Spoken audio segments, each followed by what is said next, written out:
boxing. Do you have favorite This fights? weekend's fight on Linares fighting Campbell. What do you think of Linares and him calling out Mike? I think Linares looked great, especially the first 2 rounds.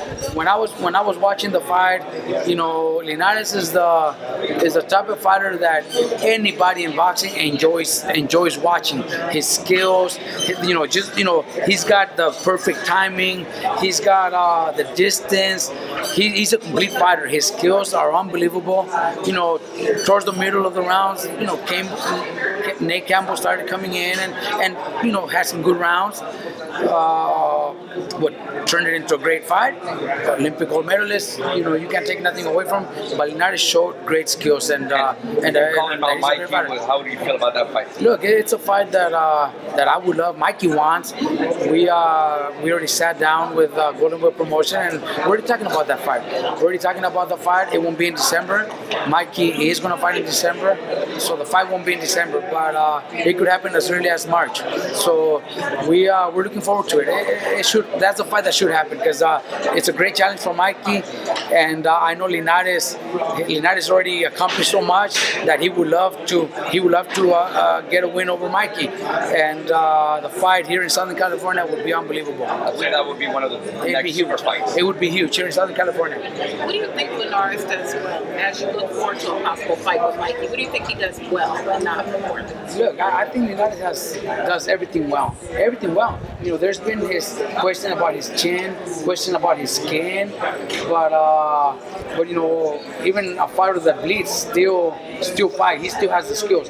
Even if he gets dropped, he gets up and he still has skills. So Linares is the type of fighter that, as long as the fight goes, if he's able to get up and continue fighting, if he gets cut and is able to continue fighting, he's always going to be a very dangerous fighter because his skills, his power, his speed, his reflex, they're all great. They're all great. So he's a complete fighter. So it's not an easy fight for nobody, not only Mikey. Robert, when you mentioned that you rewatched the Canelo Triple G fight, and you didn't really want to say who won, but you saw a winner. Like, how many rounds did you see that?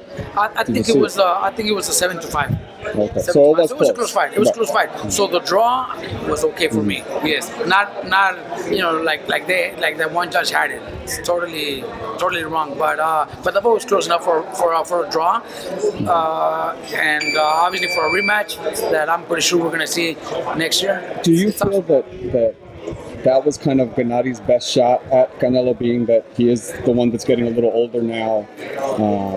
And I believe I heard you say earlier that you feel like Canelo will win a rematch easier. So do you feel like that was kind of Gennadi's best shot, was that first fight around? I think so. I think that was his best shot because at 35, I'm not sure if he's 35 or 36 right now. 36. 36. Yeah. Okay, so at that age, even though there's so many fighters that could fight at that age, it's still an age where a lot of fighters are already thinking of retirement. He could maybe put a little more pressure, maybe cut the ring a little bit more than what he did, but there's not much he could change. I think the person that could really improve and do much better is Canelo. And like I said earlier, Canelo went in there knowing that he's in there against a monster. He's in there against the guy that knocks everybody out cold. So there's always that question: how well can I take his punch? How much can I get hit? So he fought a little too defensive. Where if he would have tried a little bit more, maybe he would have won the fight clearly, and not a draw. So I think in a rematch, Canelo takes the fight. What does Triple G need to do to try to win the rematch? Maybe be a little bit more aggressive when cutting the ring and throwing a little more punches. He had his moments when Canelo stayed in the ropes, but he still didn't go like he likes to call Mexican style. Well, if you remember Chavez Sr., he would put his head in his opponent's chest and work the body, work those uppercuts. He still had that distance and still gave Canelo that distance enough to just pivot and move away to his left and make that right miss all night. So I think he needs to be a little more aggressive, cut the ring a little more to his right, and throw more punches. Is it him fighting the elite now, Robert, or is it just him getting old, or do you think him fighting the elite fighters? We're seeing a different Triple G. We're not seeing that dominant. Well, look, Triple G, his power is always has been there, and he has the power. But I think,